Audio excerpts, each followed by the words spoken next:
दी छोड़ सतगुरु रामपाल जी परमेश्वर जी की जय हो।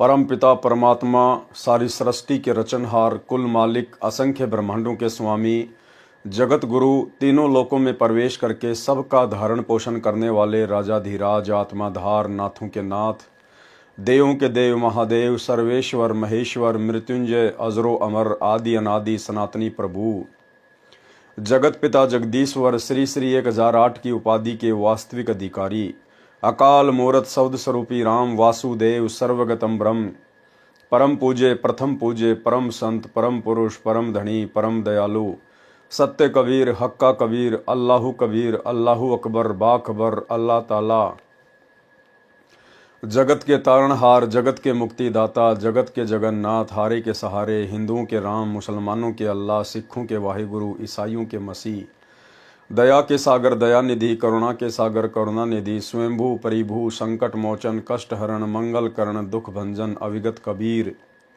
निर्विकार निर्विषम परमात्मा अलय अलेख सतगुरु आदि अनादि सतगुरु असली मर्यादा पुरुषोत्तम असली राम असली कृष्ण असली घनश्याम असली मुरारी राजाओं के राजा महाराजाओं के महाराजा शहंशाहों के शहंशाह सम्राटों के सम्राट भगवानों के भगवान अल्लाहों के अल्लाह प्रभुओं के प्रभु मसीहाओं के मसीह सच्चे वाहेगुरु बाबाओं के बाबा पीरों के पीर सेठों के सेठ जगत सेठ सावड़ सा सेठ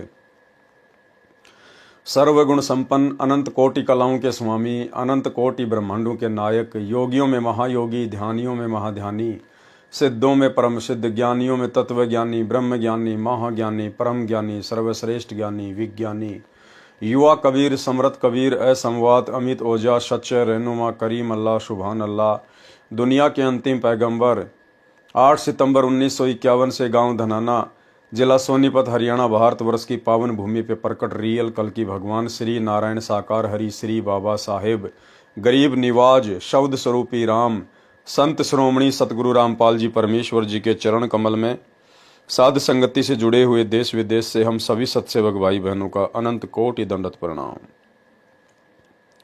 सत्साई भाई और बहनों, दया पूज्य गुरुदेव भगवान की जिनके शुभ आशीर्वाद से विशेष आशीर्वाद से आप और हम सभी सत्सेवक भाई बहन साध संगति से जुड़कर भक्ति मार्ग में निरंतर आगे की ओर बढ़ते जा रहे हैं। कलयुग की बिचली पीढ़ी में साध संगतियां बड़े ही सौभाग्य से नसीब होती हैं। परमेश्वर कहते हैं सकल पदार्थ है जग माही भाग बिना नर पावत नाही। सतगुरु के शरण में आने के बाद भी सतलोक आश्रमों से वर्तमान समय 2024 तक जुड़ी हुई उन लाखों करोड़ों आत्माओं का भाग्य इतना प्रबल नहीं है कि वे वर्तमान में साध संगतियों से जुड़ जाएं। आप और हम चंद आत्माओं के ऊपर परमेश्वर ने छप्पर फाड़ मेहर की है, छप्पड़ फाड़ रजा की है। आज हम निरंतर अध्यात्म की ऊंचाइयों को छू रहे हैं। आज आप और हमारा विश्वास दृढ़ विश्वास पूज्य गुरुदेव भगवान के चरणों में दृढ़ता के साथ में टिका हुआ है। भाई और बहनों, ये रजा इसी प्रकार से गुरुदेव भगवान की आप और हम सभी के ऊपर बनी रहे, एकमात्र ये हमारी कामना पूज्य गुरुदेव जी से है। कबीर सागर के सरलार्थ के ऊपर वीडियो बनाने की श्रृंखला जारी है। इसी श्रृंखला में आज हमारा ये 23वें नंबर का वीडियो है। प्रत्येक वीडियो में परमेश्वर हमें भक्ति मार्ग से जुड़ी हुई नई नई जानकारियां उपलब्ध करवाते हैं। आज भी परमेश्वर हमें कई प्रकार की जानकारियां उपलब्ध करवाएंगे। साथ ही भक्ति मार्ग पे हमने किस प्रकार से सावधानियां बरतनी है, अपने गुरुदेव भगवान को पहचानने में गलती नहीं करनी है, गुरु के अलावा किसी अन्य में परमात्मा के दर्शन नहीं करने हैं, अन्यथा हम काल की सूक्ष्म चाल की भेंट चढ़ जाएंगे। तो आज कबीर सागर के सरलार्थ के पार्ट नंबर 23 में बिजली खां पठान की कथा के माध्यम से परमेश्वर हमें बहुत सारी शिक्षाएं देंगे। तो चलिए भाई और बहनों, शुरू करते हैं। कबीर सागर का सरलार्थ पेज नंबर 201। बिजली खां पठान मगहर रियासत को शरण में लेना, यानी मगहर रियासत के नवाब थे बिजली खां पठान, जो दिल्ली के बादशाह सिकंदर लोदी के अधीन राज्य करते थे। उनको परमेश्वर ने किस प्रकार से अपनी शरण में लिया। एक बिजली खान पठान मगहर रियासत नवाब था। मगहर नगर के साथ से एक आमी नदी बहती थी, एक आमी नाम की नदी थी, वो मगहर रियासत के पास से बहा करती थी। वह भगवान शंकर जी के श्राप से सूख गई थी। भगवान शिव का दूसरा श्राप था कि जो मगहर में प्राण त्यागेगा वह गधे की योनि को प्राप्त करेगा, फिर नरक में जाएगा। जो काशी में मरेगा वह बैकुंठ में जाएगा। एक समय मगहर नगर के आसपास यानी मगहर रियासत में दुर्भिक्ष पड़ा, यानी भयंकर अकाल पड़ा। त्राही त्राही मच गई। सर्व जंतर मंतर पाठ हवन कर करा लिए, परंतु व्यर्थ रहा। मगहर नगर उत्तर प्रदेश में गोरखपुर गीता प्रेस वाला इससे 25 किलोमीटर दूर है। मगहर में हिंदू तथा मुसलमान आधे आधे हैं। किसी ने राजा को बताया कि काशी नगर में एक कबीर नाम के महात्मा बड़े सिद्ध पुरुष हैं, यदि वे आशीर्वाद दे दें तो वर्षा निश्चित रूप से हो जाएगी। बिजली खां पठान को किसी ने बताया कि ऐसे ऐसे काशी में एक कबीर नाम के सिद्ध पुरुष हैं, महापुरुष हैं, अगर वे दया कर दें तो निश्चित तौर पर आपके यहां पे बिन बादल बिन मौसम भी बरसात हो जाएगी। ठीक इसी प्रकार भाई और बहनों, जिस प्रकार भयंकर अकाल पड़ने के कारण बिजली खां पठान को, जो कि वहां का नवाब था, राजा था, हर प्रकार से अपने राज्य में सुख शांति के लिए प्रयत्न कर रहा था, प्रयास कर रहा था। अंत में किसी ने बताया कि ऐसे ऐसे एक महात्मा है कबीर नाम के, अगर वो दया बख्श दें तो आपके राज्य में पुनः बारिश हो सकती है। ठीक इसी प्रकार 2028 युग परिवर्तन का समय है, और जिस प्रकार बिजली खां पठान अपने राज्य में शांति स्थापना के लिए दर दर भटक रहा था, उसी प्रकार भारत देश के राजा को, जो भी उस समय राजा होगा, वर्तमान में जिसे प्रधानमंत्री कहा जाता है, राष्ट्रपति कहा जाता है, जो पूरे देश का नेतृत्व करते हैं, 2028 युग परिवर्तन का समय है। इस बात से राजा प्रजा सभी लोग अनजान हैं, और युग परिवर्तन परमेश्वर का अटल सिद्धांत है।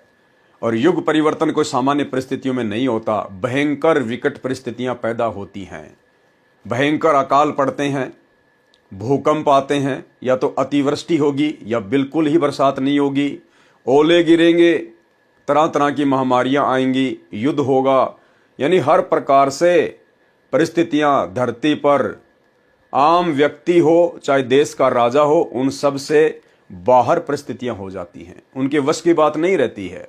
उस समय भी देश के राजा को किसी के द्वारा यह जानकारी दी जाएगी कि यदि आप भारत देश में शांति स्थापित करना चाहते हैं, जिस प्रकार आज पूरे विश्व में आग लगी हुई है, और यदि आप भारत देश में शांति स्थापना करना चाहते हैं, अपने देश को बचाना चाहते हैं, आप स्वयं यदि सुरक्षित रहना चाहते हैं, इस तबाही को यदि कम करना चाहते हैं, जनधन की हानि से जो है छुटकारा चाहते हैं, तो आपने ऐसे ऐसे हरियाणा की हिसार जेल में संत रामपाल जी महाराज नाम से एक सिद्ध पुरुष, एक महापुरुष है, स्वयं परमात्मा ही धरती पर प्रकट हैं, आप उनकी शरण में चले जाइए।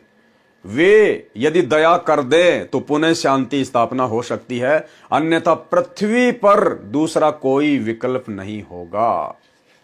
तो जब अकाल गिरा तब याद आई साधु संत महात्माओं की, राजाओं को। किसी ने राजा को बताया कि काशी नगर में कबीर नाम के महात्मा बड़े सिद्ध पुरुष हैं, यदि वे आशीर्वाद दे दें तो वर्षा निश्चित रूप से हो जाएगी। नवाब बिजली खान पठान ने एक लेटर राजा बीर सिंह के नाम लिखा और अपना सूखा पड़ने का दुख बताया, और लिखा कि सुना है कबीर पीर आपके नगर में रहता है, कृपया उसे भेजें, हम दुखी हो गए हैं।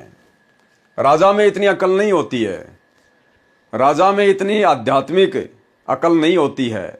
बिजली खां पठान ने कहा कि कबीर नाम के कोई महात्मा आपके वहां रहते काशी नगर में। काशी नरेश बीर सिंह बघेल को लेटर लिखा, तो बीर सिंह परमात्मा का शिष्य हो चुका था उस समय। बीर सिंह ने कहा कि संत महात्माओं को ऐसे बाई ऑर्डर नहीं बुलाया जाता, अगर वे आप भी गए और अपनी रजा नहीं बख्शेंगे, आशीर्वाद नहीं देंगे, आपके अभिमान और अहंकार को देखकर, फिर क्या फायदा उनका वहां पर आने का। तो बिजली का पठान तुरंत समझ गया, उसकी मजबूरी भी थी, और खुद सैनिकों के साथ में कबीर परमेश्वर जी के पास गया। कृपया उसे भेजें, हम दुखी हो गए हैं। राजा बीर सिंह बघेल परमेश्वर कबीर जी का शिष्य हो चुका था, वह सब मर्यादा जानता था। बीर सिंह ने पत्र पढ़कर बिजली खां पठान को पत्र लिखा कि हे खान जी, साधु संतों को आदेश देकर नहीं बुलाया जाता, यदि आदेश से बुला भी लिया, उन्होंने आशीर्वाद नहीं दिया, फिर उस जाने और बुलाने का क्या औचित्य हुआ। ठीक इसी प्रकार उस समय भारत देश के राजा को, वो चाहे नरेंद्र मोदी हो या चाहे कोई और हो, उस समय भारत देश के उस राजा को भारत देश में शांति स्थापना के लिए हिसार की जेल में जाकर संत रामपाल जी के पैर पकड़कर उनसे मन्नतें करके नाक रगड़ के अपनी गलतियों की क्षमा याचना मांग के उनके आशीर्वाद को प्राप्त करना पड़ेगा। दूसरा कोई तरीका पूरे विश्व में नहीं होगा। साधु संतों को आदेश देकर नहीं बुलाया जाता। यदि आदेश से बुला भी लिया, उन्होंने आशीर्वाद नहीं दिया, फिर उस जाने और बुलाने का क्या औचित्य रहा। यह पत्र पढ़कर नवाब स्वयं अपने अंग रक्षकों के साथ गए। कबीर परमेश्वर जी से अपनी दुख भरी कहानी सुनाई। उस समय वीर सिंह बघेल भी साथ था। कबीर परमेश्वर घोड़े पर बैठकर नवाब के साथ चल दिए। गोरखनाथ जी सिद्ध पुरुष हैं, वे संसार छोड़कर जा चुके हैं। सिद्ध पुरुषों के पास कुछ वर्षों तक ये शक्ति रहती है कि वे जब चाहें पृथ्वी पर प्रकट हो जाते हैं, अपने पंथ का विस्तार फिर भी करते रहते हैं। जब गोरखनाथ जी को इस बात का पता चला कि तेरी तप स्थली गोरखपुर के पास कोई संत वर्षा कराने के मकसद से आ रहा है, तो मगहर नगर से 1 मील अर्थात लगभग 1.5 किलोमीटर दूर एक सूखी जोड़ी यानी तालाब के पास वृक्ष के नीचे बैठ गया। कौन? गोरखनाथ। परमेश्वर कबीर जी को गोरखनाथ ने पहले देखा था, बचपन में देखा था, जब कबीर परमेश्वर जो है लीला कर रहे थे 10 साल की आयु की, जिस समय गोरखनाथ काशी में और पंडित रामानंद जी के साथ में ज्ञान गोष्ठी करने गया था। उस समय कबीर परमेश्वर की लीला में आयु केवल 10 वर्ष की थी। उस समय गोरखनाथ ने कबीर परमात्मा को देखा था, उनसे दीक्षा ली थी। उसके बाद फिर वो नहीं मिल पाया, अपनी उन्हीं सिद्धियों में तपस्याओं में वापस लग गया। जब परमेश्वर 10-12 वर्ष की लीला में आयु में थे, स्वामी रामानंद जी की उपस्थिति में कबीर जी तथा गोरखनाथ जी की गोष्ठी हुई थी। गोरखनाथ ने परमेश्वर कबीर जी से हार मानी थी, परंतु अहंकार शेष था। परमेश्वर कबीर जी को गोरखनाथ जी ने पहचाना नहीं। उस दिन परमेश्वर ने गोरखनाथ जी को देखा और जाना कि गोरखनाथ किस मकसद से बैठे हैं। परमात्मा तो अंतर्यामी है, जानी जान है। वो तो तुरंत जान गए कि गोरखनाथ क्यों बैठा हुआ है। वो तो काशी नगर से चलने से पहले भी जानते थे कि गोरखनाथ आएगा वहां पर अपने अहंकार वश। परमेश्वर कबीर जी तो अंतर्यामी हैं, उनको समझते देर नहीं लगी। परमेश्वर घोड़ा रोककर नीचे उतरे और नवाब से कहा कि हे बिजली खान, आप काशी गए, ये देखो महात्मा जी बैठे हैं, ये तो जो चाहे सो कर सकते हैं, इनसे प्रार्थना करो। नवाब बिजली खान ने सिद्ध पुरुष से वर्षा कराने की प्रार्थना की। गोरखनाथ जी उठे और अपने त्रिशूल को उस छोटे जोड़ी के बीच में जमीन में गाड़ा और निकाल लिया। पानी का फवारा निकला, तलैया भरने के पश्चात रुक गया। कबीर जी ने कहा कि हे बिजली खान, बन गया काम, महात्मा का धन्यवाद करो। बिजली खान ने कहा कि हे महात्मा जी, इस जल से तो एक समय हमारे पशु भी तृप्त नहीं हो सकते, वर्षा कराने की कृपा करें। गोरखनाथ जी क्रोध से बोले कि इस क्षेत्र के व्यक्तियों के भाग्य में 2 साल तक बारिश होने का संयोग नहीं है, पाप कर्म बढ़ा है, बारिश कैसे हो सकती है। यदि किसी में शक्ति है तो वर्षा करा के दिखा दे। उस समय गोरखनाथ जी कबीर जी पर व्यंग कर रहे थे। कबीर जी ने नवाब तथा साथ आए सैनिकों तथा गांव से आए व्यक्ति जो नवाब को देखकर उसी तलैया पर चले गए थे, सबको कहा मैं यहां बैठकर परमात्मा में धुन लगाता हूं। लीला की परमात्मा ने, उनको कहां धुन लगानी थी, वे तो स्वयं ही परमेश्वर हैं। मैं यहां बैठकर परमात्मा में धुन लगाता हूं, आप घर को जाओ। यदि परमेश्वर ने सुन ली तो आधे घंटे में बरसात हो जाएगी। यह कहकर परमेश्वर कबीर जी गोरखनाथ की तलैया से 200 फीट की दूरी पर बैठ गए। नवाब तथा प्रजा कैसे गांव जा सकती थी, उनके पैर नहीं चल रहे थे। 10 मिनट के अंदर ही जोर की घटा उठी, मूसलाधार वर्षा हुई, सब सरोवर भर गए, खेतों में पानी पानी हो गया। ये लीला देखकर बिजली खान पठान कबीर जी को प्रार्थना करके गांव ले गए। स्वयं नाम लिया, पूरे नगर के हिंदू तथा मुसलमानों ने दीक्षा ली। उस समय संतान की बहुत कमी होती थी। एक मुसलमान के घर कोई संतान नहीं थी, उम्र लगभग 70 वर्ष थी। पति पत्नी ने कबीर परमात्मा से रो रो कर पुत्र की मांग की। परमेश्वर जी ने आशीर्वाद दिया कि 10वें महीने पुत्र हो जाएगा। ऐसा ही हुआ। वर्तमान में उस व्यक्ति के परिवार का एक पूरा मोहल्ला यानी पूरी कॉलोनी बसी हुई है। उसका नाम मोहल्ला कबीर करम है। कबीर करम का अर्थ है कबीर कृपया ये दास मगर में, यानी गुरुदेव भगवान कह रहे हैं कि ये दास मगर में संगत को वह पवित्र यादगार दिखाने गया था। 3 बार वहां जाने का सौभाग्य प्राप्त हुआ। वहां के नागरिक कहते हैं कि परमेश्वर कबीर जी की कृपा से नगरी सुख से बस रही है। यहां हिंदू मुसलमान लगभग आधे आधे हैं। कभी भी धर्म के नाम पर आपस में झगड़ा नहीं हुआ है। देश के अन्य शहरों में कई बार हिंसा होती है, परंतु हमारे गांव में भाईचारा कायम रहा। क्यों? परमेश्वर के आशीर्वाद से। उस समय के लोग डरने वाले थे, साधु संतों की इज्जत करते थे। और वर्तमान में क्या हो रहा है? वर्तमान में क्या हो रहा है? सतगुरु रामपाल जी की संगत में 2 पार्ट हो गए। एक पार्ट जिसे सतलोक आश्रमों के नाम से जाना जाता है, दूसरा पार्ट जो ज्ञान आधार से भक्ति कर रहा है साध संगति के नाम से जाना जाता है। और आज सतलोक आश्रम नाम से वो पार्ट जो अज्ञान आधार से भक्ति कर रहा है, दिखावे की भक्ति कर रहा है, बाकी सारे कुकर्म कर रहा है, कोई मर्यादा नहीं निभा पा रहा है और जबरदस्ती साध संगत वालों के साथ में लड़ाई झगड़ा करते हैं, मुकदमेबाजी करते हैं, मारपीट करते हैं। सोचिए भाई और बहनों, 650 साल पहले परमात्मा ने आशीर्वाद दिया था और आज तक वहां पर हिंदू मुसलमानों का आपस में झगड़ा नहीं है। लेकिन वर्तमान में सतगुरु रामपाल जी के परिवार वाले, सोचिए इनके कितने बिगड़े हुए संस्कार हैं। अपने ही गुरु भाई बहनों के साथ में लड़ाई झगड़ा करते हैं, मारपीट करते हैं, मुकदमेबाजी करते हैं सत्सेवकों के साथ में।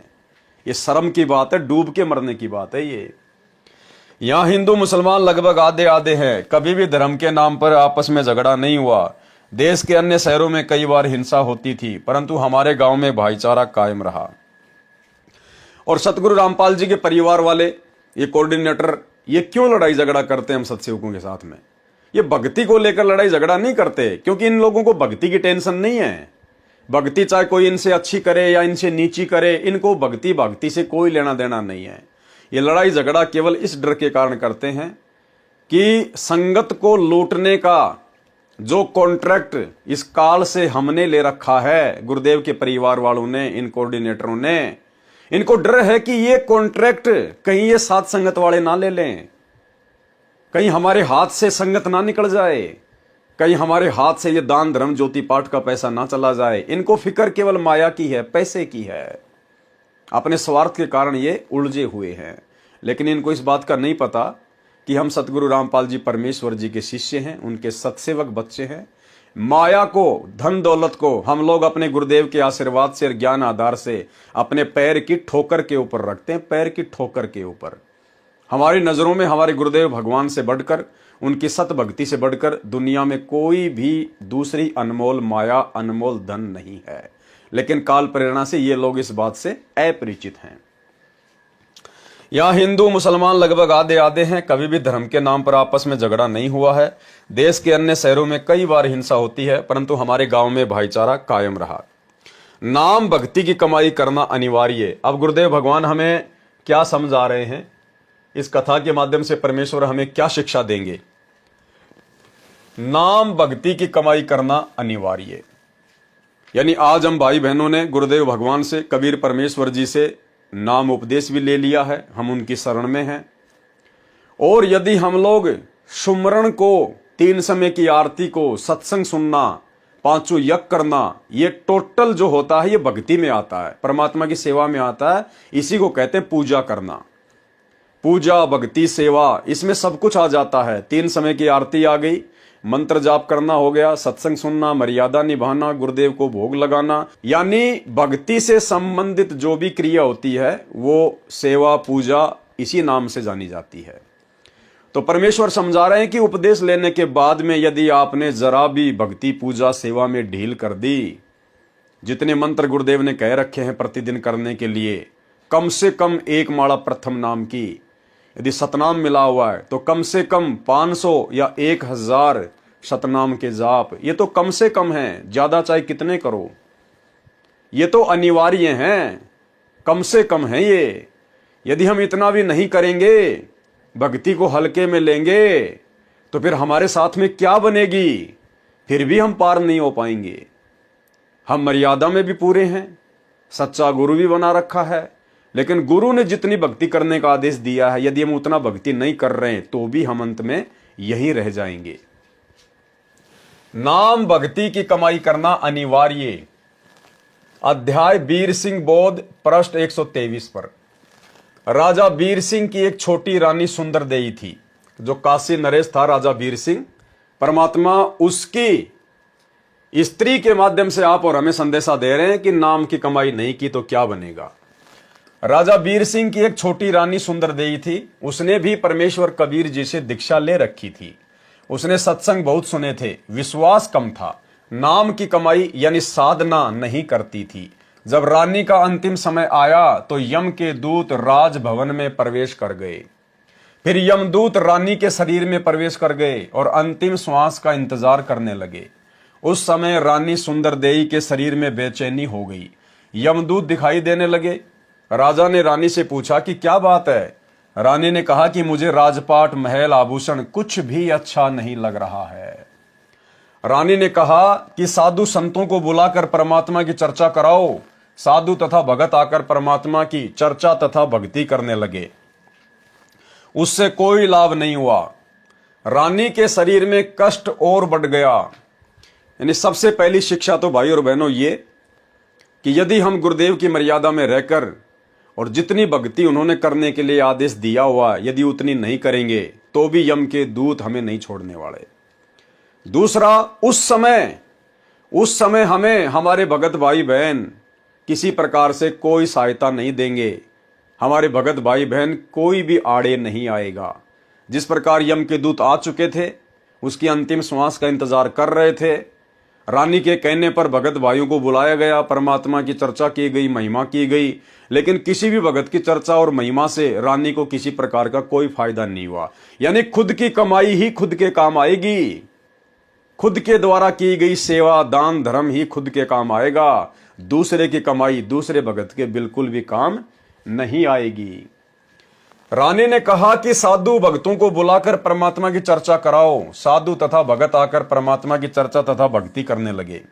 उससे कोई लाभ नहीं हुआ। रानी के शरीर में कष्ट और बढ़ गया। अर्ध अर्ध यानी आधा श्वास चलने लगा।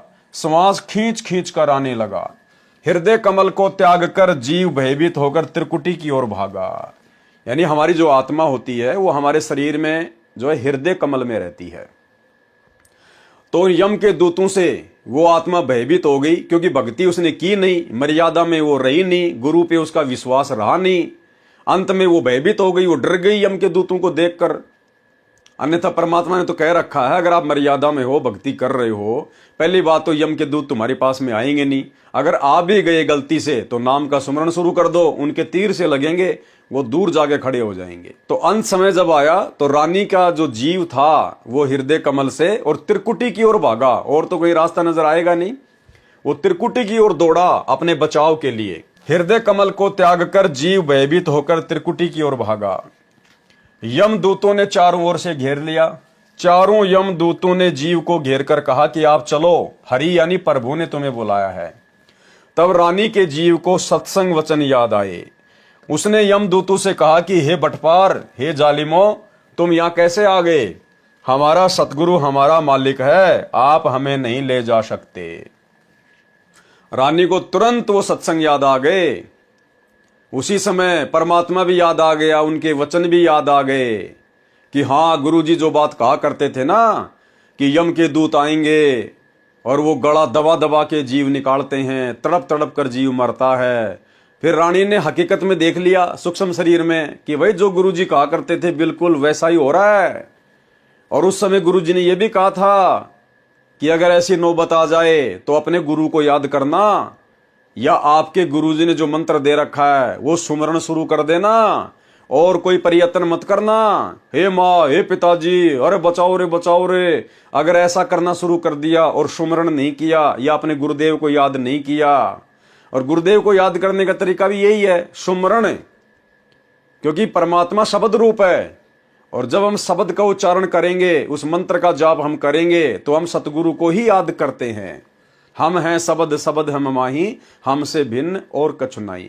तो गुरुदेव ने हमें जो मंत्र दे दिया, जो सुमरण दे दिया, उसका जाप करना, अपने गुरुदेव को ही याद करना है, उन्हीं का चिंतन मनन होता है वो।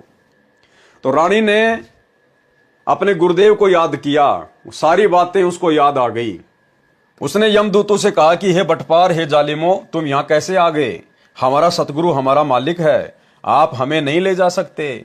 मेरे सतगुरु धनी ने मुझे नाम दिया है, मेरे गुरुजी आएंगे तो मैं जाऊंगी। ये बात सुनकर यम के दूत बोले कि यदि आपका कोई धनी है तो उसको बुलाओ, नहीं तो हमारे साथ परमात्मा के दरबार में चलो। जीव ने कहा कि धरनी आकाश से नगर नियारा, तहां निवाजे धनी हमारा। रानी ने क्या कहा कि इस पृथ्वी और आकाश से न्यारा है वो देश सतलोक, जहां पर हमारा खसम रहता है, हमारा धनी रहता है। ये भी कमजोरी है भाई और बहनों, ध्यान रखना। यदि आप और हमारे साथ में ऐसी नौबत आन पड़े, किसी भी कारण से, हो सकता है परमात्मा हमारी परीक्षा भी ले ले, क्योंकि परमेश्वर हर प्रकार से हमें चेक करेगा। कई बार शोपन के माध्यम से भी चेक करेंगे, या शरीर जब छूटेगा उस समय परमात्मा शब्द रूप में हमारे साथ में रहेंगे, दिखाई नहीं देंगे लेकिन रहेंगे हमारे आसपास में। तो उस समय हो सकता है यम के दूत आ जाएं, परमात्मा यम के दूतों का रूप बना ले आप और हमारी परीक्षा लेने के लिए कि हमारे अंदर कितनी दृढ़ता आई है, हम ऊपर की यात्रा करने के लायक हैं या नहीं है। तो यदि यम के दूत आ भी जाएं तो हमने उनसे डरना नहीं है, भयभीत नहीं होना है, क्योंकि गुरुदेव ने हमें विधि बता रखी है। हमने उसी समय अपना सुमरण चालू रखना है, सुमरण। इसीलिए तो परमात्मा ने श्वास का सुमरण दिया है। इस श्वास के सुमरण को आप 24 घंटे चालू रख सकते हो, 24 घंटे। यदि हम श्वास का सुमरण करते करते, सतनाम का जाप करते करते सो जाते हैं तो भी सूक्ष्म शरीर में वो सुमरण ऑटोमेटिक चलता रहता है। तो परमेश्वर ने बताया कि आपने उस समय सुमरण करना है, जो भी आपको मंत्र मिला हुआ है। अगर आपका शरीर यदि प्रथम नाम लेने के बाद छूट गया तो उस समय प्रथम नाम का जाप करना है। सतनाम है तो सतनाम का, सार नाम है तो सार नाम का, सार शब्द है फिर तो कहना ही क्या। तो उनके तीर से लगेंगे, भाले से लगेंगे, वो तुम्हारे निकट नहीं आ सकते। और यदि सुमरण भी याद ना हो तो अपने माता पिता को मत पुकारना, किसी रिश्तेदार को मत पुकारना, रोने मत लग जाना, इधर उधर भागने मत लग जाना। हे बंदी छोड़, हे बंदी छोड़, हे गुरुदेव भगवान, हे परमात्मा, हे परमेश्वर, कम से कम यही बोलने लग जाए हम, क्योंकि ये हमारे गुरुदेव भगवान के उपमात्मक नाम है। ये उन्हीं को संबोधित करने के नाम है। जय बंदी छोड़, हे परमात्मा, हे परमेश्वर, हे गुरुदेव भगवान, हे कबीर परमात्मा, हे मेरे पूज्य गुरुदेव। तो ये उन्हीं को पुकारने के नाम है। ये एक ऑप्शन है। सबसे पहले तो मंत्र जाप ही है। अगर वो किसी कारण से याद ना हो, ज्यादा भयभीत हो जाए, तो फिर ये परमात्मा के उपमात्मक जो नाम है, उनके शक्ति बोधक जो नाम है, फिर हमने इनको पुकारना है। अपने माता पिता या भाई बंधु रिश्तेदारों को पुकारने से अच्छा है परमेश्वर के उपमात्मक नामों को पुकारें। अगम शब्द जब वाखे नाऊं, तब यम जीव के निकट नहीं आऊं। तो हमने ये गलती बिल्कुल नहीं करनी है। उस रानी ने क्या कहा? उस रानी ने कहा कि धरती और आकाश से न्यारा जो देश है, वहां पे हमारे परमात्मा बैठे हैं, हमारा सतगुरु बैठा है। तो ये गलती हमने नहीं करनी। हमने वहां का रेफरेंस नहीं देना। हमने तो सीधा सीधा कहना है कि परम पूज्य सतगुरु रामपाल जी परमेश्वर, सारी सृष्टि के मालिक मेरे पूज्य गुरुदेव हैं, मेरा पिता है। और भाई आपका और हमारा तो कोई अकाउंट ही नहीं है, कोई हिसाब किताब नहीं है। लगता है यमराज ने गलती से भेज दिया, धोखे से आ गए तुम। आपका और हमारा कोई हिसाब किताब नहीं है। अगर वो कहें कि भाई आप अपने धनी को बुलाओ, आप अपने गुरु को बुलाओ, कौन है तुम्हारा गुरु, तो उसी समय अपना सुमरण कर देना है कि हे परमपिता परमेश्वर, हे पूज्य गुरुदेव भगवान, हे परमेश्वर, यदि आपकी मर्जी हो परमात्मा, तो आप जी इन यमदूतों को दर्शन देने की कृपया करें।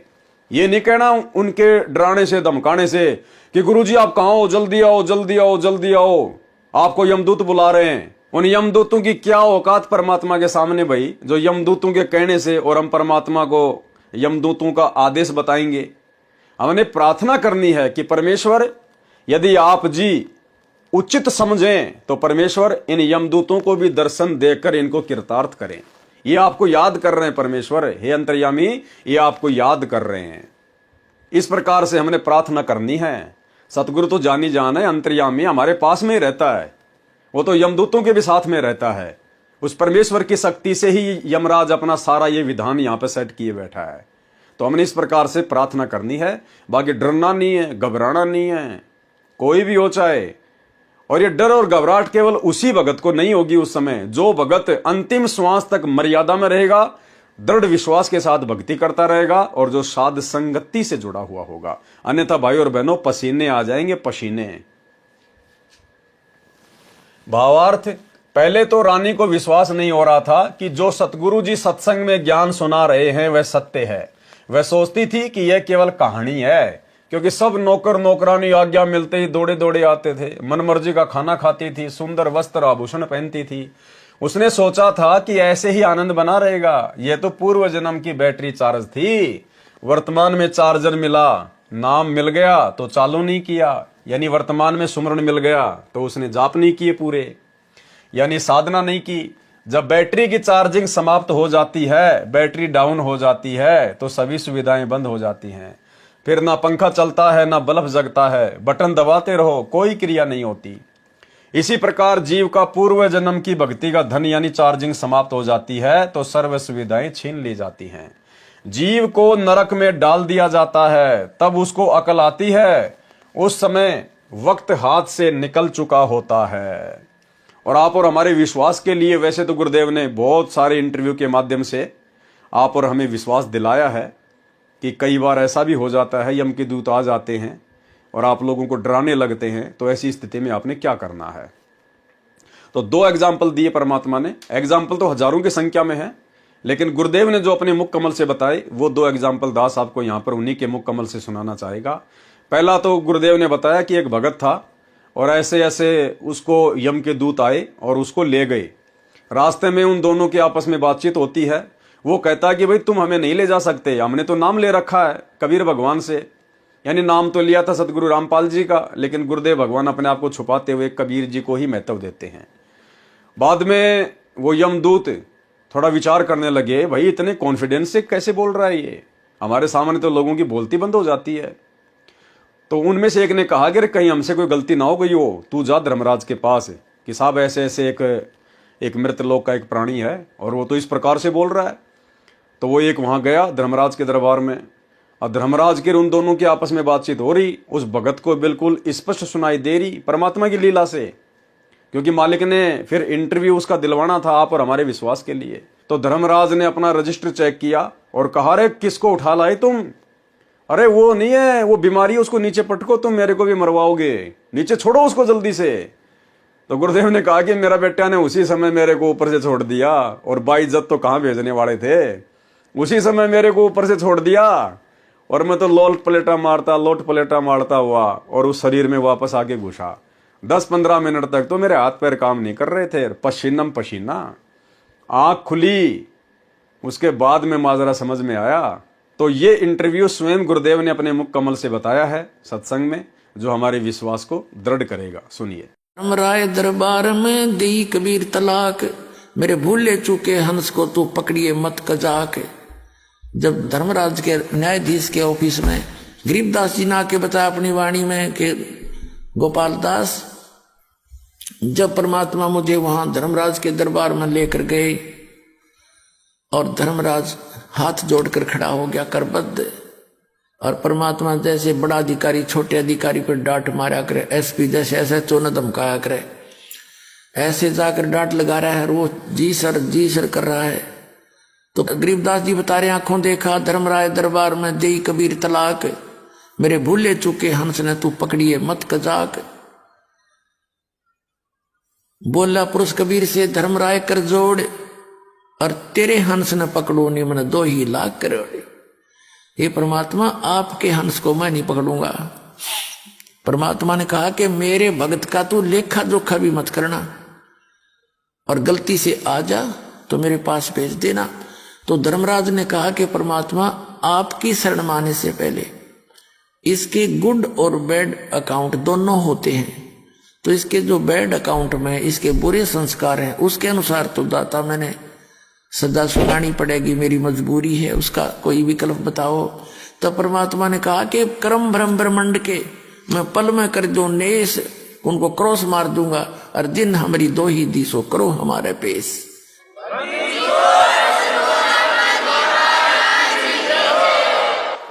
कि जिसने मेरा नाम ले रखा है और मेरा जिक्र कर दिया, मैं तो कबीर साहब का भगत हूं, परमात्मा का शिष्य हूं, उनका भगत हूं, तो खबरदार उसका अकाउंट नहीं लेना, हमारे पेश कर देना। तो पुण्यात्मा एक भगत बता रहा था, रात्रि के समय मैंने सपना आया और दो आए इसी बूढ़ी बूढ़ी शकल के और पकड़ कर मेरी बांह, चल तेरा टाइम हो लिया, पूरा टाइम हो गया तेरा समय, मुझे ले गए ऊपर। मैंने उनसे रास्ते में पूछा, जब थोड़ी सी दूर रह लिया वो जहां वो मुझे ले जाना चाह रहे थे, मैंने पूछा भाई कौन हो तुम, कहाँ ले जा रहे हो मुझे? कि हम हैं यम के दूत और पहले ले जाओगे तेरे धर्मराज के दरबार में, और फिर जैसा आदेश होगा फिर हम तेरे को वहां छोड़ देंगे। ने बोला यम के दूत और महाराज थारा के मेड़ भाई, तुम तो मुझे ले जा नहीं सकते, तो तुम्हें पता है मैं कबीर साहब का भगत हूँ, ऐसे नाम ले रखा है मैंने, मैं कबीर परमात्मा का बच्चा हूँ, तुम नहीं ले जा सकते मुझे।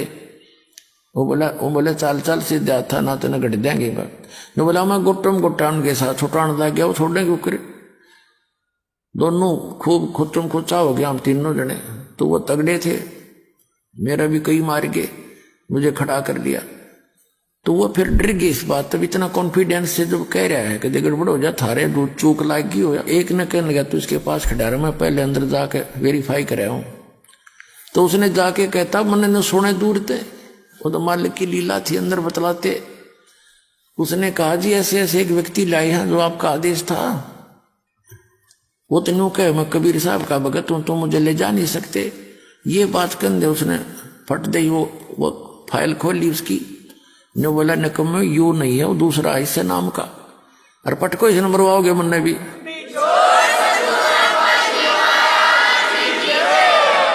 तो वो यूं कहता सुना तो मुन्ने भी मरवाओगे न, छोड़ का तुरंत बाई इज्जत। तो जब वो वापस आया न बोला छोड़ दे बीमारी ने, बोला ऊपर तो पटक दिया मेरे बेटा ने ऊपर से, और इज्जत तो कड़े छोड़ने थे। बोला ऊपर तो पटक दिया, नो आओ मैं सबकी लेनता, और नीचे आया जब एकदम नो आँख खुली मेरी, उठा तो मेरे हाथ पैर काम नहीं करे, सारा शरीर पसीना पसीना। जब मैं ठीक ठाक जाग जाता तो मेरे नो सोचूं सपना है यो, मेरा 15-10 मिनट के बाद तो मेरे शरीर हरकत में आया था, ऐसी स्थिति है।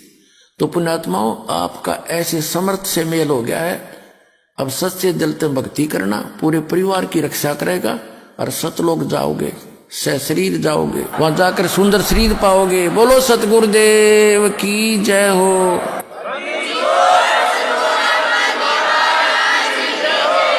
इसके अलावा भाई और बहनों, सन 2010 या 11 की घटना है, और वर्तमान में हिसार जेल से जो विशेष संदेश आ रहे हैं उनमें गुरुदेव भगवान ने जिक्र किया है सन 2010 या 11 की घटना का, कि एक भगत था, वो सत्संग में आने लगा, पीछे से उसकी जो भगतमती थी जिसने नाम नहीं ले रखा था, वो उसको दुखी करती थी, परेशान करती थी सत्संग के नाम पर।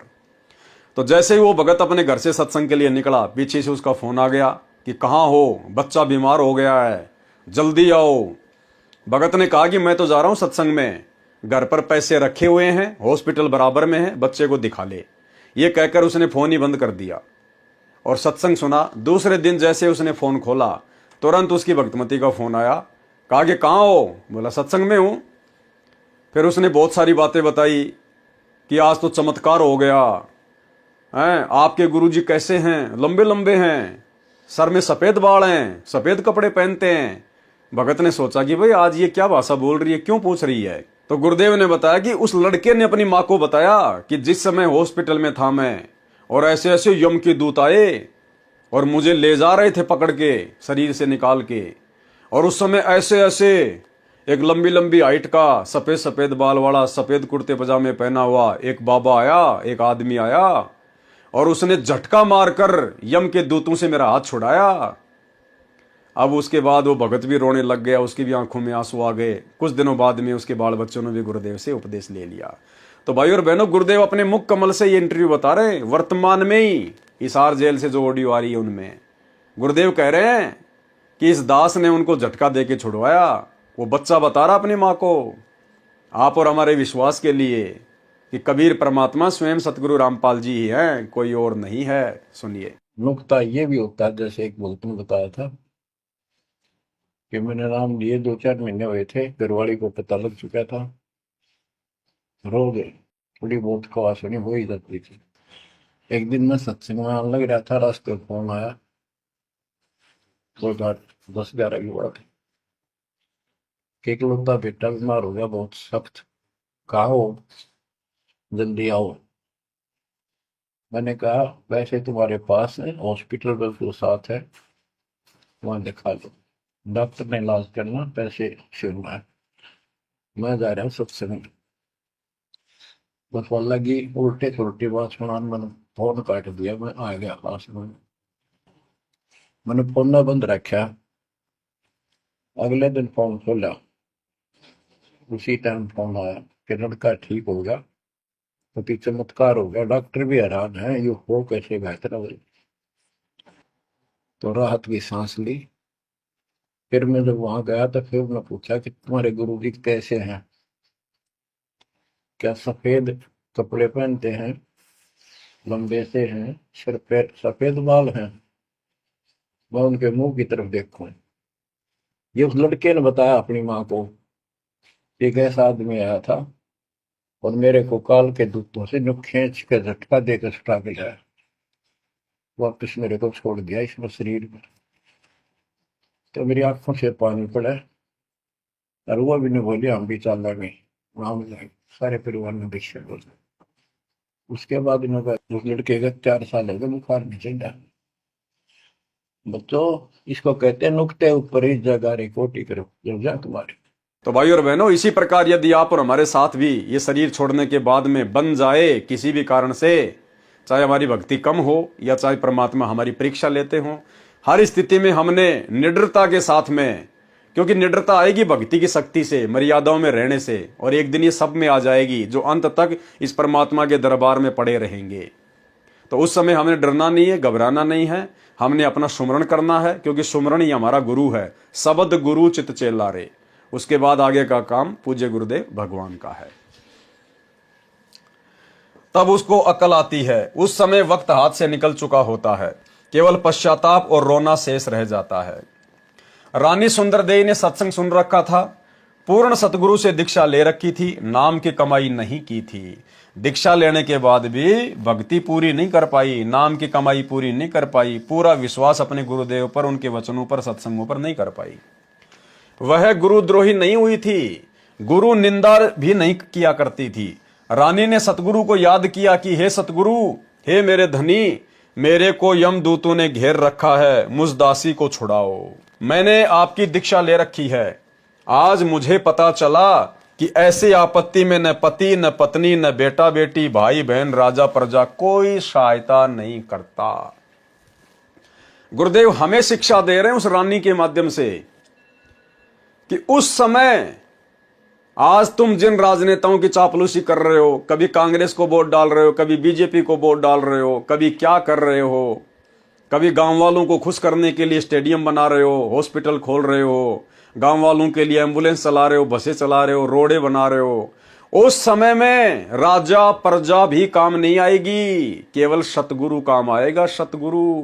तो आप और हमें गुरुदेव शिक्षा दे रहे हैं कि अपने गुरुजी के प्रति पूर्णतया समर्पित रहो, इन राजनेताओं की, चंद नेताओं की चापलूसी ना करो, दुनिया को खुश करने का प्रयास मत करो, ये दुनिया अंत समय में काम नहीं आएगी, सतगुरु काम आएगा। सतगुरु को प्रसन्न करने वाली भक्ति क्रिया करो, और सतगुरु इन आडंबरों से, पाखंडों से प्रसन्न नहीं होता, सतगुरु मर्यादित भक्ति से प्रसन्न होता है।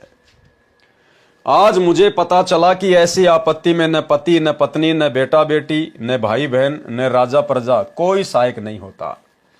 रानी के जीव ने हृदय से सतगुरु को पुकारा, तुरंत सतगुरु कबीर जी वहां उपस्थित हुए, तुरंत सतगुरु रामपाल जी परमेश्वर वहां पर उपस्थित हो जाते हैं, क्योंकि ये परमात्मा आत्मा के अंग संग ही रहता है शब्द रूप में। रानी ने दौड़कर सतगुरु देव जी के चरण लिए। उसी समय यमदूत भागकर हरि यानी धर्मराज के पास गए और बताया कि उसका सतगुरु आया, तो वहां पर प्रकाश हो गया।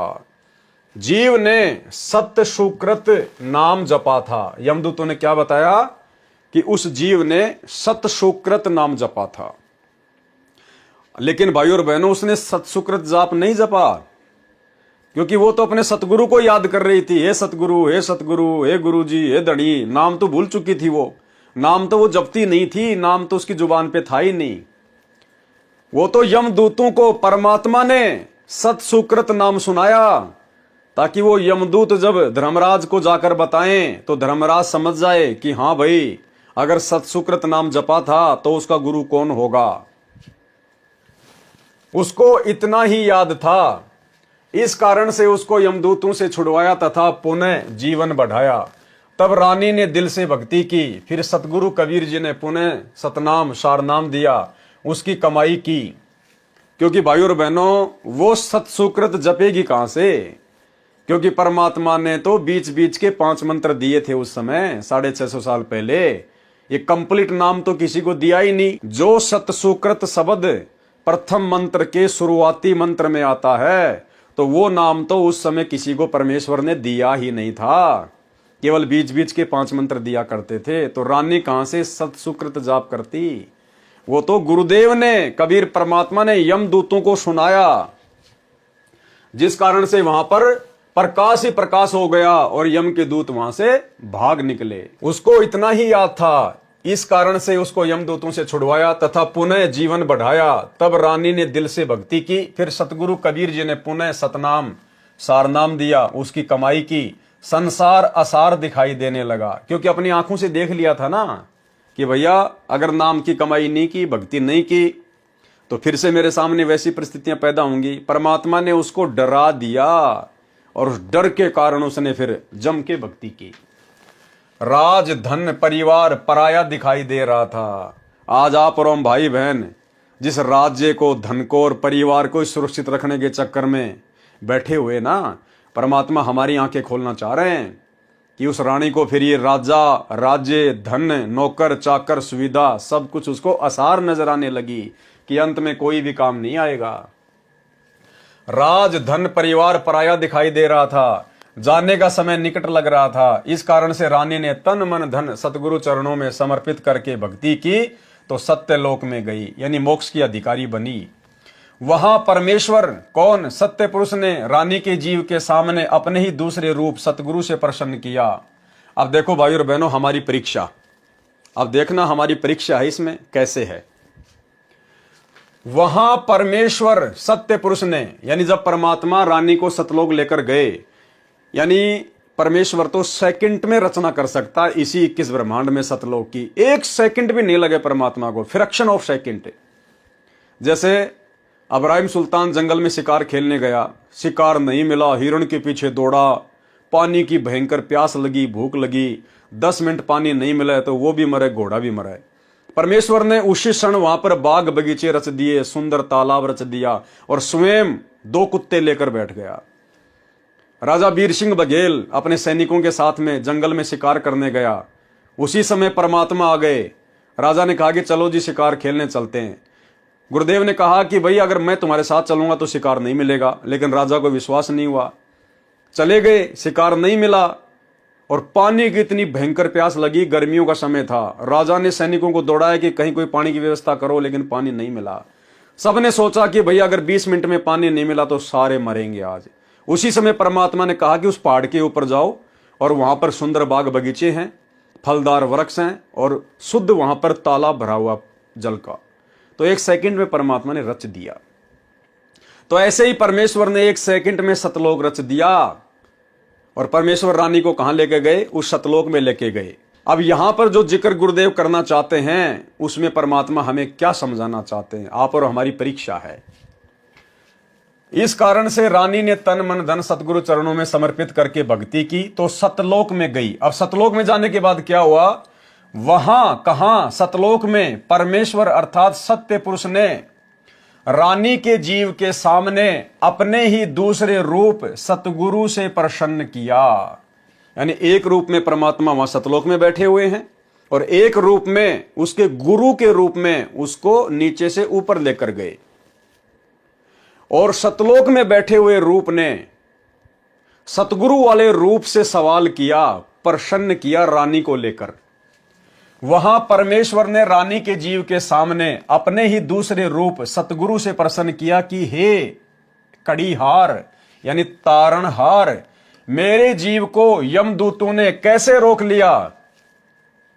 सतगुरु रूप में कबीर जी ने कहा कि हे परमेश्वर, इसने दीक्षा लेकर भक्ति नहीं की, इस कारण से इसको यमदूतों ने घेर लिया था, मैंने छुड़वाया। परमेश्वर कबीर जी ने जीव से कहा कि आपने भक्ति क्यों नहीं की, सतलोक में कैसे आ गई। सिर नीचा करके जीव ने कहा कि पहले मुझे विश्वास नहीं था, फिर यमदूतों की यातना देखकर मुझे आपकी याद आई, आपका ज्ञान सत्य लगा, आपको पुकारा, आपने मेरी रक्षा की, फिर मेरे को वापस जीवन दिया गया, तब मैंने दिलो जान से आपकी भक्ति की। भाइयों और बहनों, यदि ये परीक्षा आप और हमारी हो जाए, आज इस कलयुग की पिछली पीढ़ी में गुरु और गोविंद का जो भेद था, जो ज्ञान आधार से गुरुदेव ने समाप्त कर दिया है कि गुरु और गोविंद दो नहीं भाई, जब तक दो समझोगे दो जग में जाई। अगर इस प्रकार की परीक्षा गुरुदेव आप और हमारी ले लें, हमें सतलोक लेकर जाएं या यहीं पर सतलोक की रचना कर दें और हमें लेकर जाएं नीचे से सतगुरु रामपाल जी अपने रूप में, और वहां हमने देखा कि सिंहासन लगा हुआ है, कोई और कबीर परमात्मा बैठा हुआ है, तो हमने उस परमेश्वर को महत्व नहीं देना है। धोखा खा जाएंगे उसी समय, फेल हो जाएंगे उसी समय। हमारा गुरु ही परमेश्वर है, गुरु ही सत्य पुरुष है। हमने उस सिंहासन वाले के किसी भी सवाल का कोई जवाब नहीं देना, केवल अपने गुरुदेव भगवान के आगे हाथ जोड़ने, उन्हीं से अर्ज करनी है, उन्हीं से प्रार्थना करनी है। ये हमारी परीक्षा होगी और त्रिकुटी पर भी परमात्मा हमारी इस प्रकार से परीक्षा लेंगे। एक सत्संग में गुरुदेव ने हमें क्या समझाया कि गुरु गोविंद दोनों खड़े काके लागू पाए, बलिहारी गुरु अपना जिन गोविंद दियो बताए। गुरुदेव ने बताया जब तुम त्रिकुटी पर जाओगे और एक रूप में तो वहां पर मैं खड़ा हूं यानी तुम्हारा गुरु, और दूसरे रूप में यदि कबीर परमात्मा अपने ओरिजिनल रूप में आ जाए, दाढ़ी मूछ वाले रूप में, जिसको नादान संगत कबीर भगवान मानती है, तो भगत को गुरुदेव ने आदेश दिया कि बलिहारी गुरु अपना जिन गोविंद दियो मिलाए। अपने ही गुरुदेव के चरणों में गिरना है। उधर अगर उस कबीर भगवान की तरफ अगर झांक भी लिया, देख भी लिया, उसी समय फेल हो जाओगे। और यहां भी ऐसा ही है, यानी वर्तमान में हम जो भक्ति कर रहे हैं ना, यहां भी हमने ऐसा ही करना है। इसलिए तो हमने दाढ़ी मूछ वाली कबीर जी की फोटो को घर से बाहर कर दिया कि ना रहेगा बांस, ना बजेगी बांसुरी। तो पहले सुनिए ये सत्संग। गुरु और गोविंद दोनों खड़े, वहां मान लीजिए परमात्मा दोनों रूप बना के खड़ा हो जा, एक दास का रूप और दूसरा अपना ओरिजिनल रूप। तो कहते हैं वहां भी परीक्षा होगी, किसके लागू पाए। सबसे पहले कहते बलिहारी गुरु अपना जिन गोविंद दियो मिलाए। अपने गुरु जी के ही चरणों में गिरना। वहां पर परमात्मा की तरफ अगर झांक भी लिया, उधर साथ होगी तो वो रिजेक्ट करेंगे आपको। यहां भी ऐसा ही होगा। अपने गुरु जी के ही चरणों में गिरना। वहां पर परमात्मा की तरफ अगर झांक भी लिया, उधर साथ होगी तो वो रिजेक्ट करेंगे आपको। यहां भी ऐसा ही होगा। अपने गुरु जी के ही चरणों में गिरना। वहां पर परमात्मा की तरफ अगर झांक भी लिया, उधर साथ होगी तो वो रिजेक्ट करेंगे आपको। यहां भी ऐसा ही होगा। तो वहां गुरु जी के ही चरणों में समर्पित होना है, तो भगवान प्रसन्न। तो भाई और बहनों, आपके समझ में आ गया होगा, ये रानी की परीक्षा थी। परमात्मा रानी को लेकर गए नहीं लेकर गए हमें नहीं पता, लेकिन परमेश्वर ने यदि यहां पर लिखा है तो भाई और बहनों, ये आप और हमारी परीक्षा है। जिस प्रकार वो रानी सतलोक में सत्य पुरुष को देखकर, उस तेजोमय रूप को देखकर कह रही थी कि मैंने आपको पुकारा, आप आए मेरी रक्षा करने के लिए, जबकि आया तो सतगुरु था रक्षा करने के लिए। लेकिन वहां पर रानी ने देखा कि ये है भगवान। जिस प्रकार हर किसी ने धोखा खाया, धर्मदास जी ने धोखा खाया, नानक जी ने धोखा खाया, दादू जी ने धोखा खाया, मलुकदास जी ने धोखा खाया, गीसा संत जी ने धोखा खाया। जिनको भी परमात्मा सतलोक लेकर गए नीचे से सतगुरु रूप में, जिंदा महात्मा के रूप में, और वहां जैसे ही उन्होंने देखा कि सिंहासन पर तेजोमय परमात्मा बैठा है, और नीचे से गया हुआ सतगुरु जिंदा महात्मा उस तेजोमय रूप के ऊपर चवर करने लगता है। जीव की परीक्षा होती है। तो सबने यही सोचा कि भगवान तो ये है और ये जिंदा बाबा जो मुझे नीचे से ऊपर लाया है ये तो इसका नौकर है। लेकिन कुछ ही समय बाद में वो सत्य पुरुष वहां से खड़ा होता है और सतगुरु रामपाल जी सिंहासन पर बैठ जाते हैं और कुछ ही देर में फिर वो दाढ़ी मूछ वाला तेजोमय शरीर संत रामपाल जी के शरीर में समा जाता है। अकेले सतगुरु रामपाल जी सिंहासन पर रह जाते हैं। फिर उनकी आंखें खुलती हैं कि भाई ये नौकर नाकर नहीं है, ये तो खुद ही सत्य पुरुष है, तो लीला कर रहे हैं नीचे। तो आप और हम भगत भाई बहनों ने, भाई और बहनों, भले हम सतलोक में क्यों ना पहुंच जाएं, भले हम ओरिजिनल सतलोक में ही क्यों ना चले जाएं, यदि वहां पर सिंहासन पर हमें हमारे पूज्य गुरुदेव भगवान दिखाई ना दें, हमने जाते दंडवत नहीं मार देनी है। कहीं को दाढ़ी मूछ वाला बैठा और हमने मार दी वहां पे जाके दंडवते। हाँ, यदि हमें यह आभास हो गया वहां पर कि मेरे ही गुरु का रूप सामने है, मेरे ही गुरुदेव भगवान अपने दूसरे रूप में, तेजोमय रूप में यहां पर बैठे हुए हैं, और जब तक हमारे गुरुदेव भगवान या तो उस तेजोमय रूप में ना समा जाएं या वो तेजोमय रूप हमारे गुरुदेव में ना समा जाए, तब तक हमने दंडवत नहीं करना है। जब तक एक रूप ना रह जाए, एक रूप, तब तक हमने दंडवत नहीं करना। चाहे वो कितना तेजोमय रूप है और गुरुजी हमारे पास में खड़े, हमने सामने जाके दंडवत नहीं मारनी, उसके फेल हो जाएंगे। हमें क्या पता वो सतलोक है क्या है, क्या पता परमात्मा यहीं पर हमारी परीक्षा ले रहे हैं। तो हमने केवल अपने गुरुजी के प्रति समर्पित रहना है हर हाल में, चाहे परिस्थितियां कैसी भी क्यों ना हो। आपको पुकारा, आपने मेरी रक्षा की, फिर मेरे को वापस जीवन दिया, तब मैंने दिलो जान से आपकी भक्ति की। पूर्ण दीक्षा प्राप्त करके आपकी ही कृपा से और गुरुजी के सहयोग से, देखो क्या कह रही है रानी, कि मैंने पूर्ण भक्ति करके आपकी कृपा से और गुरुजी के सहयोग से, आपकी कृपा और गुरुजी का सहयोग, यानी भगवान तो मान रही है सामने वाले को और सतगुरु को केवल अपना गुरु मान रही है, कि आपकी कृपा से और गुरुजी के सहयोग से। तो उसने तो दो मान लिए ना। और मालिक कहते हैं गुरु और गोविंद दो नहीं भाई, जब तक दो समझोगे दोजक में जाई।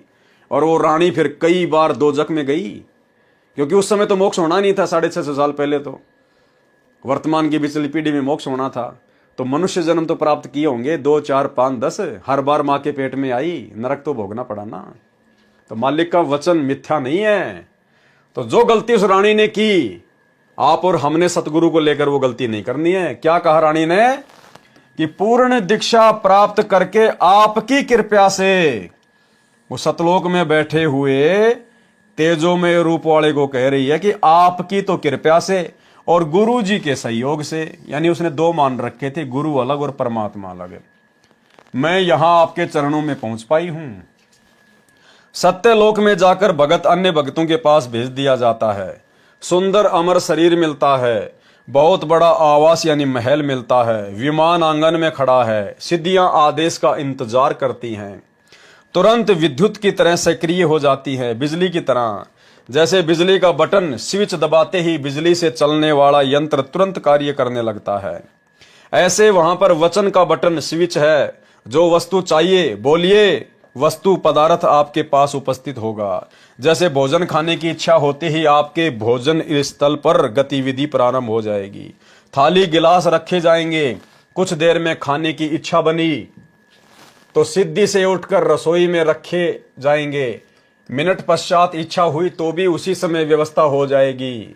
घूमने की इच्छा हुई तो विमान में गतिविधि महसूस होगी, विमान के निकट जाते ही द्वार खुल जाएगा, विमान स्टार्ट हो जाएगा।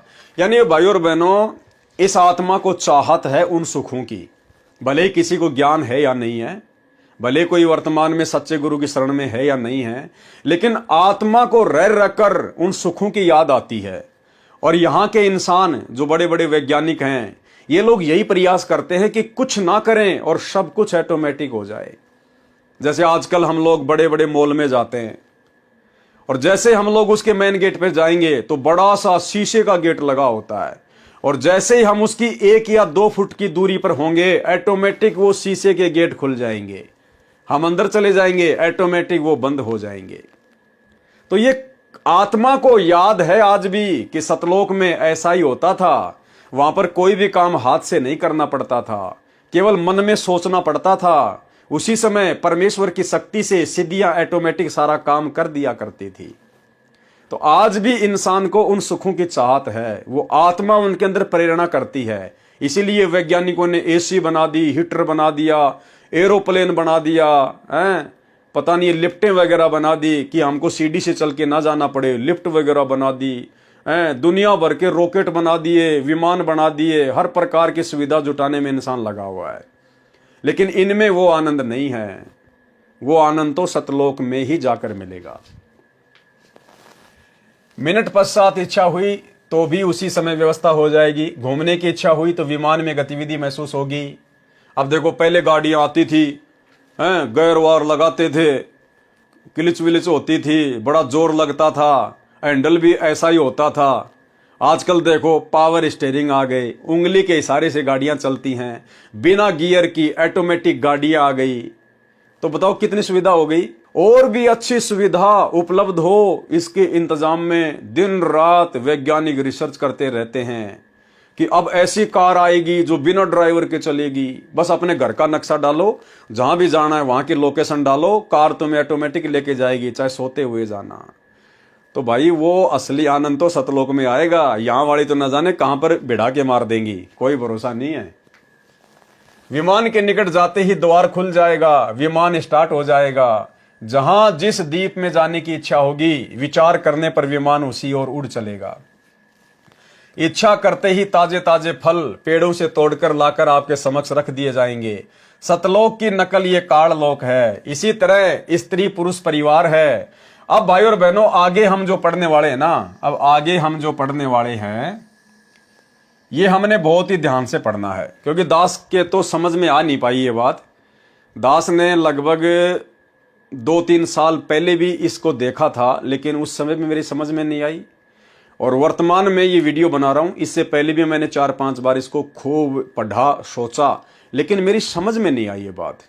अब ये बात जो आगे हम पढ़ेंगे, हो सकता है ये लाइनें गुरुदेव भगवान ने आप और हमारी परीक्षा के लिए लिखी हैं, कि इन बातों को हम ऐसा का ऐसा ही स्वीकार करते हैं, या गुरुदेव के सत्संगों से मेल करके हम लोग विचार विमर्श करते हैं, कुछ चिंतन मनन भी करते हैं। तो हो सकता है गुरुदेव ने आप और हमारी परीक्षा के लिए ये कुछ लाइनें कबीर सागर के सरलार्थ में लिखी हैं।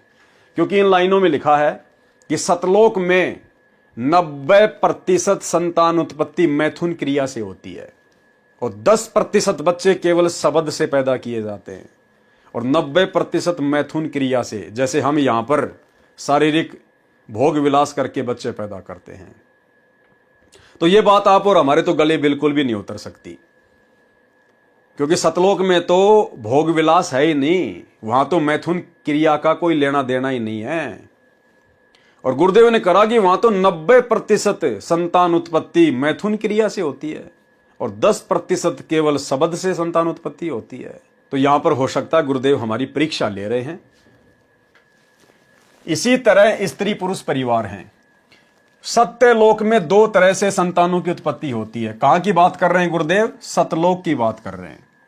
सतलोक में 2 तरह से संतानों की उत्पत्ति होती है, शब्द से तथा मैथुन से। यह हमारी परीक्षा है भाई और बहनों, कि हम इन बातों को ज्यों का त्यों स्वीकार कर लेते हैं, या इस प्रकार के शब्द आते ही गुरुदेव के ज्ञान आधार से हमारी खोपड़ी में कोई हलचल पैदा होती है।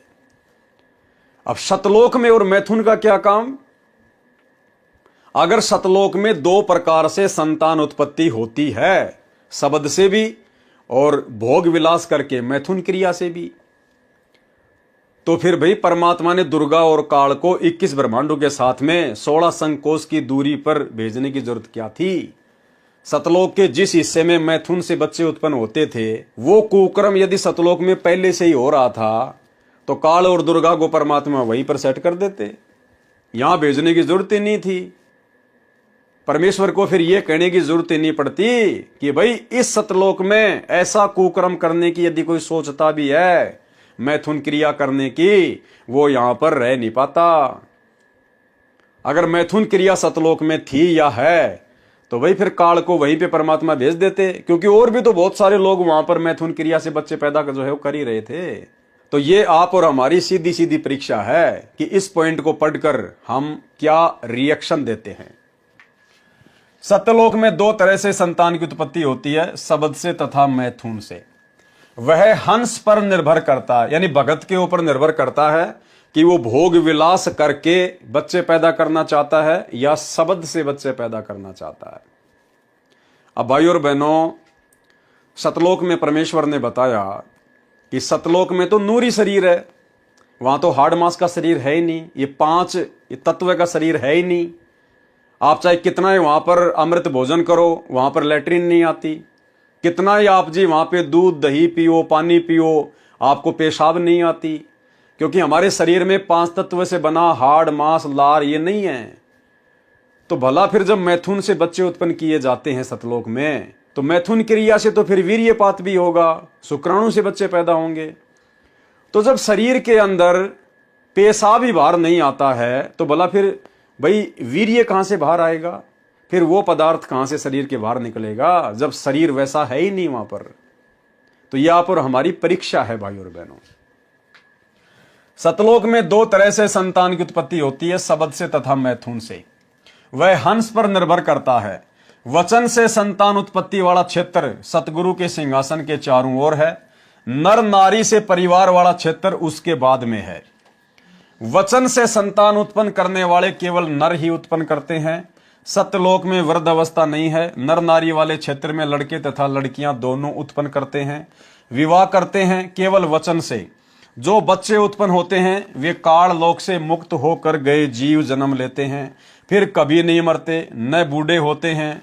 जो सतलोक में मुक्त होकर जाते हैं उनको सर्वप्रथम सत्य पुरुष जी के दर्शन कराए जाते हैं।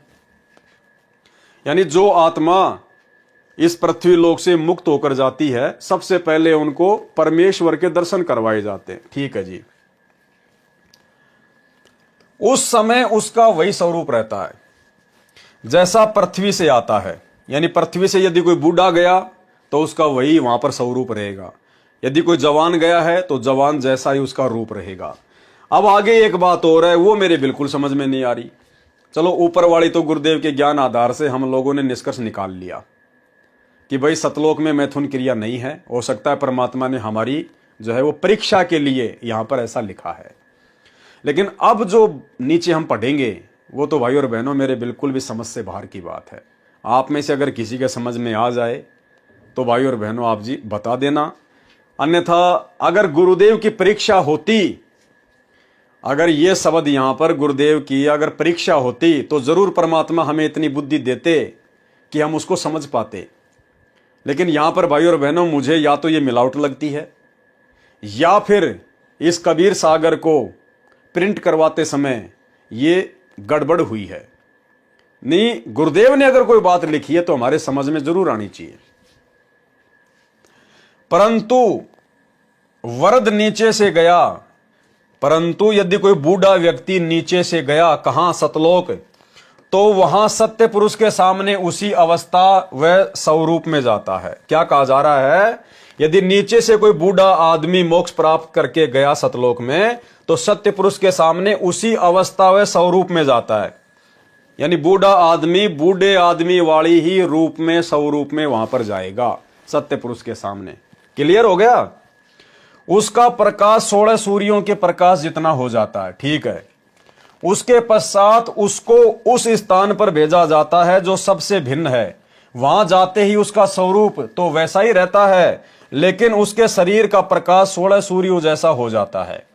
तो वो तो पहले भी हो ही गया था। अब यहां आगे क्या कहा जा रहा है? परंतु यदि वरद नीचे से गया है तो युवा अवस्था हो जाती है। अब ये दोगली सी बातें हो गई भाई और बहनों, समझ से बाहर की बात है। ऊपर तो क्या कहा जा रहा है? यदि कोई बूढ़ा आदमी नीचे से सतलोक जाएगा तो वो बूढ़ा ही रहता है, परंतु वरद नीचे से गया तो वहां सत्य पुरुष के सामने उसी अवस्था वह स्वरूप में जाता है। कौन सी में? बूढ़े वाली में। और यहां क्या कहा जा रहा है? यदि वरद यानी बूढ़ा नीचे से गया है तो युवा अवस्था हो जाती है। अब ये दास की समझ से बाहर की बात है भाई और बहनों। एक लाइन ऊपर तो कहा जा रहा है कि सतलोक में नीचे से यदि कोई बूढ़ा आदमी जाएगा तो वो बूढ़े जैसा रहेगा, और दूसरी लाइन में कहा जा रहा है कि नीचे से यदि कोई बूढ़ा गया तो वो युवा हो जाता है। अब ये मिलावट है या क्या चक्कर है, दास की तो बुद्धि से बाहर की बात है। अब इसके ऊपर भला हम क्या विश्लेषण करें? जब समझ से बाहर की बात है तो भला क्या विश्लेषण करें? कुछ एक बातें परमेश्वर ने सत्संगों में ये भी कह रखी है कि यदि आपको कोई बात समझ में नहीं आती है तो उसको छोड़ देना, फिर कभी न कभी किसी न किसी सत्संग के माध्यम से कैसे न कैसे वो बात परमात्मा समझा देगा। तो या तो ये बहुत ही गहरी और गूढ़ ज्ञान वाली कोई बात है जो आप और हमारी बुद्धि से बाहर की बात है, और यदि हमसे कोई गलती हुई हो तो परमेश्वर हमें क्षमा करें, हम क्षमा प्रार्थी हैं।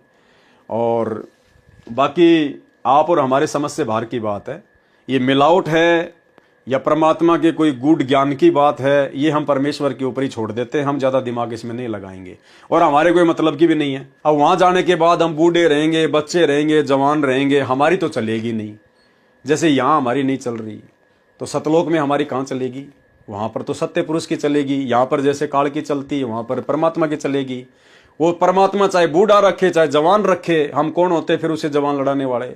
तो इसको हम छोड़ देते हैं। जब कभी पूज्य गुरुदेव भगवान हिसार जेल से लीला पूरी करके आएंगे और यदि हमें सौभाग्य मिलेगा उनके दर्शन करने का, उस समय परमेश्वर के सामने रखेंगे, परमात्मा शंका का समाधान करेंगे।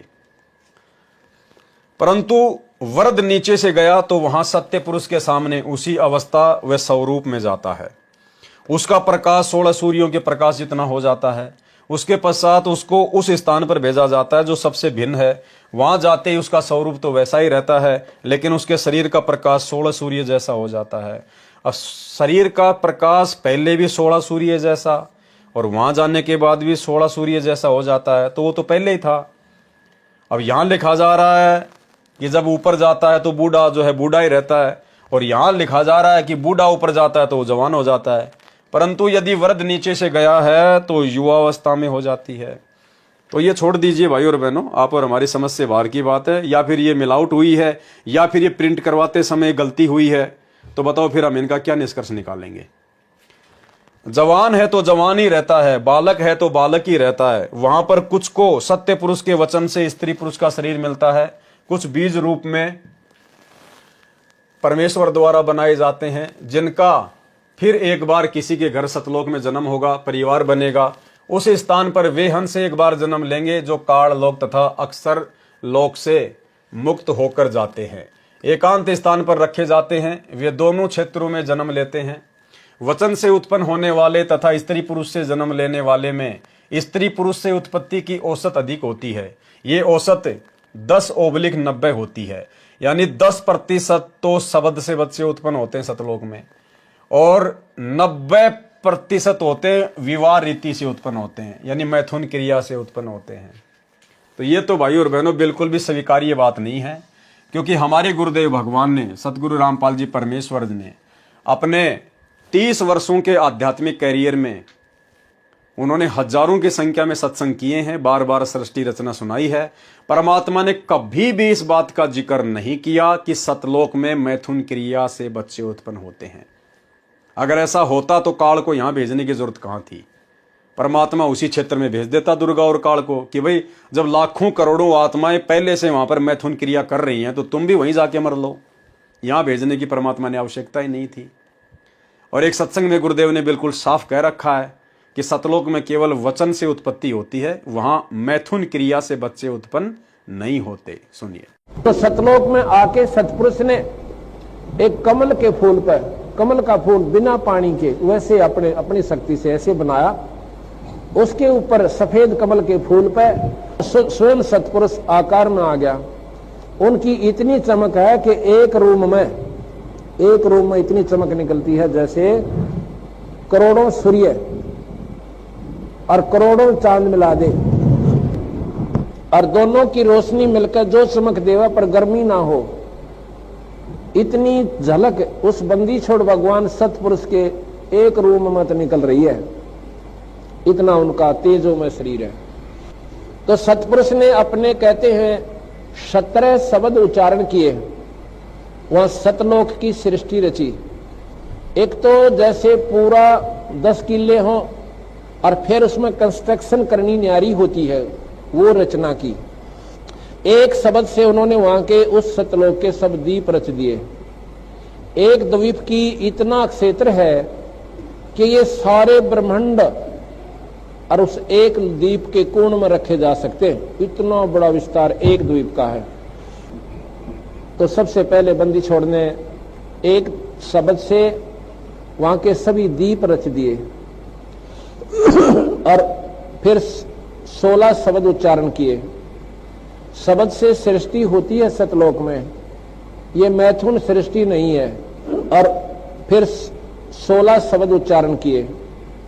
शब्द से सृष्टि होती है सतलोक में, ये मैथुन सृष्टि नहीं है। और फिर 16 शब्द उच्चारण किए। शब्द से सृष्टि होती है सतलोक में, ये मैथुन सृष्टि नहीं है। पहले शब्द से दीप लोक आदि रच दिए। दूसरे शब्द से फिर 16 शब्दों से 16 पुत्र वहां जिन्होंने वहां पर कंट्रोल करना है उस सारी सृष्टि के सतलोक की को, वो बनाए। तो भाई और बहनों, ये बात तो यहाँ पर आप और हमारी परीक्षा के मकसद से ही पूज्य गुरुदेव के द्वारा लिखी गई है और पूज्य गुरुदेव जी के सत्संग से ही हमने इसको क्लियर भी कर लिया है। सत्यलोक में स्त्री तथा नर के शरीर का प्रकाश 16 सूर्यों के प्रकाश के समान होता है। मिनी सतलोक मानसरोवर पहले है, वहां दोनों के शरीर का प्रकाश 4 सूर्यों के समान होता है। फिर आगे जाते हैं, जब परब्रह्म के लोक में बने अष्टकमल के पास पहुंचते हैं तो हंस तथा हंसनी यानी नर नारी के शरीर का प्रकाश 12 सूर्यों के प्रकाश के समान हो जाता है। फिर सतलोक में बनी भंवर गुफा में प्रत्येक के शरीर का प्रकाश 16 सूर्यों के समान हो जाता है। प्रमाण कबीर सागर अध्याय मोहम्मद बोध पृष्ठ 20, 21 तथा 22 पर 10 मुकामी रेखता। 10 मुकामी रेखता यानी भाई और बहनों, जो कथाएं हमने पढ़ी हैं पूज्य गुरुदेव के कर कमल से लिखित, जैसे वीर सिंह बघेल की थोड़ी सी कहानी, बिजली का पठान की कहानी, उसकी रानी सुंदर देई की कहानी, तो वही सारी बातें फिर परमात्मा आगे दोहे और चौपाइयों में लिख रहे हैं। तो सारी कथा तो हम भाई बहनों ने जो है वो पढ़ी ली है। तो पूज्य गुरुदेव भगवान के आशीर्वाद से आज के वीडियो में हम केवल इतना ही लेंगे। कल रात्रि 8 बजे परमेश्वर के आशीर्वाद से फिर आगे हम बढ़ेंगे। परमेश्वर और नई नई जानकारियां कबीर सागर के सरलार्थ के माध्यम से आप और हमें उपलब्ध करवाएंगे। तो आज की वीडियो में केवल इतना ही। गुरुदेव भगवान हम सबको आज्ञा दे, इजाजत दे, आशीर्वाद दे। बंदी छोड़ सतगुरु रामपाल जी भगवान की जय हो।